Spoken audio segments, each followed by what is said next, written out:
കഴിക്കത്തില്ലേ? അപ്പൂപ്പന് ഇപ്പൊ വേണ്ട മോളെ. അപ്പൂപ്പ മിഠായി കഴിച്ചിട്ടുണ്ടോ? ആ അപ്പൂപ്പന് മോളുടെ പ്രായത്തില് ഇഷ്ടം പോലെ മിഠായി കഴിച്ചിട്ടുണ്ട്. അപ്പൂപ്പ അതിപ്പോ നാരങ്ങ മിഠായി, ഇഞ്ചി മിഠായി, അങ്ങനെ ഒത്തിരി മിഠായി കഴിച്ചിട്ടുണ്ട്. അതൊക്കെ ഇപ്പോഴും ഉണ്ടോ? ആ അതൊക്കെ ഇപ്പോഴും ഉണ്ട്. എനിക്ക് വാങ്ങിച്ചരാം. അപ്പൂപ്പൻ എന്നാ പോന്നെ? അപ്പൂപ്പൻ ഇന്ന് പോകും. അയ്യോ അപ്പൂപ്പന് പോയി ജോലി എടുക്കണ്ടേ? എല്ലാരും ജോലി ചെയ്യുന്നല്ലോ, അപ്പൂപ്പനും ജോലി ചെയ്യണ്ടേ? അപ്പൂപ്പന്റെ ജോലി വീട്ടിലല്ലേ? കൃഷി. ആ കൃഷി. അപ്പൂപ്പൻ കൃഷിക്കാരനല്ലേ?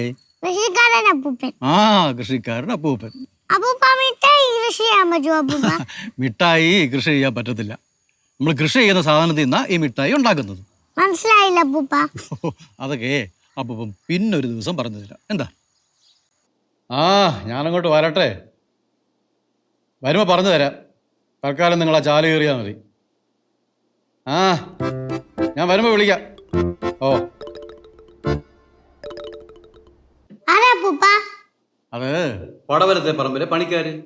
എന്താ അപ്പൂപ്പ ഒരു പണി ചെയ്യുന്നില്ലേ? അവര് പണി ചെയ്യുന്നുണ്ട്. മോളെന്താ അങ്ങനെ ചോദിച്ചത്? അവര് പണി ചെയ്യുന്നില്ലെന്ന്. അച്ഛൻ്റെ പണിക്കാര് പണി ചെയ്യൂല. അപ്പൊ അച്ഛൻ അവരെ ഫോണിൽ വിളിച്ചിട്ട് അരക്കുറയും.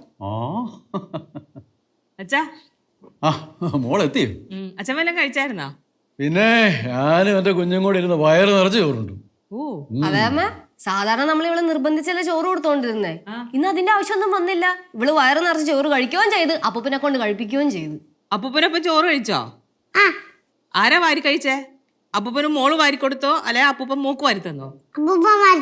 അപ്പൊ അപ്പൂപ്പന് വാരി കൊടുത്തില്ലേ? കൊടുത്ത്. സോപ്പിടാൻ ഭയങ്കര മിടിക്കുക കള്ളി. അമ്മ ഇന്ന് അപ്പൂപ്പനെ കൊണ്ട് അവള് ജംഗ്ഷനിലൊക്കെ പോയി സവാള വടയും മേടിച്ചല്ല മുളക് വടയും മേടിച്ച് കഴിച്ച് മുട്ടായി മേടിച്ച് വെച്ചിട്ടാണ് വന്നത്. മോളെ ഇവക്ക് ആ കവലയിലുള്ള സകല ആൾക്കാരെ നല്ല പരിചയമാണല്ലോ.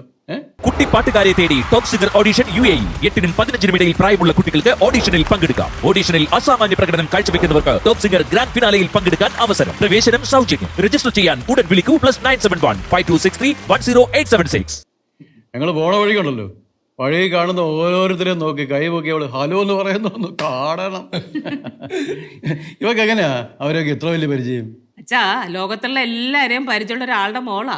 ആ ആളുടെ പോൺ ഇവിടെ അവള് കവലയിലൊക്കെ എപ്പോഴും കറക്കും. പിന്നെ പരിചയം ഉണ്ടായോണ്ടിരിക്കുവോ അല്ലേ പറൂ? അച്ഛനെ കൊണ്ടുപോയി. അച്ഛൻ നേരത്തെ നവാസങ്ങൾ വിളിച്ചപ്പോ ഒന്ന് പുറത്തോട്ട് പോയി. ഇപ്പൊ വരും. ദൈവത്തിന് അറിയാം എപ്പോ വരും. ഇപ്പോഴും പഴയ പോലെ തന്നെ പോയവരൊറ്റ പോക്കല്ലേ? അതിനൊന്നും വലിയ മാറ്റമൊന്നുമില്ല. അതൊക്കെ അങ്ങനെ തന്നെ. മോളിന്ന് ഓഫീസിൽ നേരത്തെ ഇറങ്ങി? ഓ ഞാനിന്ന് നേരത്തെ പോന്നച്ചാ. അമ്മയുടെ ഓഫീസിൽ ഇതുവരെ പോയിട്ടില്ല, ഒന്ന് പോണം. എന്റെ ഈശ്വര, എവളെ ഓഫീസിൽ വന്നു കഴിഞ്ഞാൽ അവളുള്ള സകലമന ആൾക്കാരെ അവളെ കമ്പനി എംഡിയുടെ മടി വരെ കയറിയിരിക്കും ഉറപ്പാ. അമ്മ ഞങ്ങള് പടവലത്ത് പോകാൻ പ്ലാൻ ഇട്ടു. അതും പ്ലാൻ ഇട്ടാപ്പോ? അതെ, വെള്ളിയാഴ്ച പോയിട്ട് തിങ്കളാഴ്ച തിരിച്ചു വരും. അതിലേ ഇനി മാറ്റമൊന്നുമില്ല. അയ്യോ അമ്മച്ചി എന്തെങ്കിലും കാര്യം തീരുമാനിച്ച പിന്നെ തീരുമാനിച്ചതാണല്ലോ, മാറ്റമൊന്നും ഉണ്ടാവില്ലെന്ന് അറിയാം. എടാ നീ ഇവിടെ വന്നിട്ട് ഇങ്ങനെ കുന്തത്തെ പോലെ നിൽക്കുകയാണല്ലേ, പഠിച്ചില്ലല്ലേ ഇത്ര നേരമായിട്ട്? അതിപ്പോ വൈകിട്ട് പഠിക്കാമ്മ, രാത്രി പഠിക്കുക. ലജു ചായട്ടാ? ഞാൻ ചായ ഇടാൻ വേണ്ടി അടുക്കള കയറിയപ്പോഴാണ് ഇവിടെ ഒരു സംസാരം നടന്നത്. അതെന്തായാലും നന്നായില്ലേ? അമ്മ ഇടുന്ന ചായയാണ് ചായ. എനിക്കറിയായിരുന്നു, മിക്കവാറും പറയുന്ന ഒരു ഡയലോഗാ ഇത്. അവസാനം ഇങ്ങനെ അങ്ങ് പറഞ്ഞ് അവസാനിപ്പിക്കും. അപ്പൂപ്പൻ ഇനി വരുമ്പോഴേ നമുക്ക് എല്ലാവർക്കും കൂടെ ഒരുമിച്ച് കുഴിപ്പളത്ത് പോട്ടാ, അവിടെ എല്ലാവർക്കും സന്തോഷമാവും. മോളെ സിദ്ധുവിന്റെ ജോലിയൊക്കെ എങ്ങനെയുണ്ട്? ജോലി തരക്കേടില്ലാത്ത ജോലിയുണ്ട്, പക്ഷെ ശമ്പളം കറക്റ്റ് ആയിട്ട് കിട്ടുന്നുണ്ട്. നന്നായി വരട്ടെ. അവൻ ഇടയ്ക്കിടയ്ക്ക് വിളിക്കാറുണ്ടോ? പിന്നെ വിളിക്കാറുണ്ട്. ഇനി വിളിക്കുമ്പോ അപ്പൂപ്പൻ അന്വേഷിച്ചെന്ന് പറയണേ. പറയാം. അതിന് എന്ന് വരുമോ? ഏപ്രിലിൽ വരുമെന്നൊക്കെ പറയുന്നുണ്ട്. സിദ്ധു വന്നാ നേരെ പടവലത്ത് വരുന്നു, അടിച്ചു പൊളിക്കുന്നു. ബാലിന് എപ്പോഴെങ്ങാനും വരുമോ മോളെ? ഓ വരുമായിരിക്കും അച്ഛാ. ഈ സൈറ്റിൽ പോലും പോവാതെ നിൽക്കുക അച്ഛനോടെ ഉള്ളതുകൊണ്ടേ. അതുകൊണ്ടെന്താ ഇപ്പൊ അനാവശ്യമായിട്ടുള്ള കൂട്ടുകെട്ട കറക്കൊന്നുമില്ല. വീട്ടിൽ അനാവശ്യമായിട്ട് കയറി നിൽക്കൂല. ഫുൾ ടൈം സൈറ്റ് പണി, തിരിച്ചു വരിക. ബാലുവിന് നെയ്യാറ്റിക്കിനെ പോകാൻ പറ്റാത്തതിന് ഭയങ്കര വിഷമമുണ്ട്. പിന്നെ ഇടയ്ക്ക് ഒരു പ്രാവശ്യം ഒന്ന് ജസ്റ്റ് ഒന്ന് പോയിട്ട് പെട്ടെന്ന് ഇങ്ങ് വന്നായിരുന്നു. ആകെയുള്ളൊരു ആശ്വാസം അതാണ്. ബാലന്റെ മാറ്റങ്ങളൊക്കെ ഞാൻ ശ്രദ്ധിക്കുന്നുണ്ട്. ഏത് സാഹചര്യത്തിലും അവന് മനസ്സ് തുറന്ന് ചിരിക്കാൻ കഴിയുന്നുണ്ടല്ലോ. വലിപ്പ ചെറുപ്പമില്ലാതെ എല്ലാവരെയും സ്നേഹിക്കുന്നുമുണ്ട്. എന്തൊക്കെ പറഞ്ഞാലും അവനെപ്പോലൊരു വരുമാനം കിട്ടിയതിൽ അച്ഛൻ ഭാഗ്യവാനാണ് മോളെ.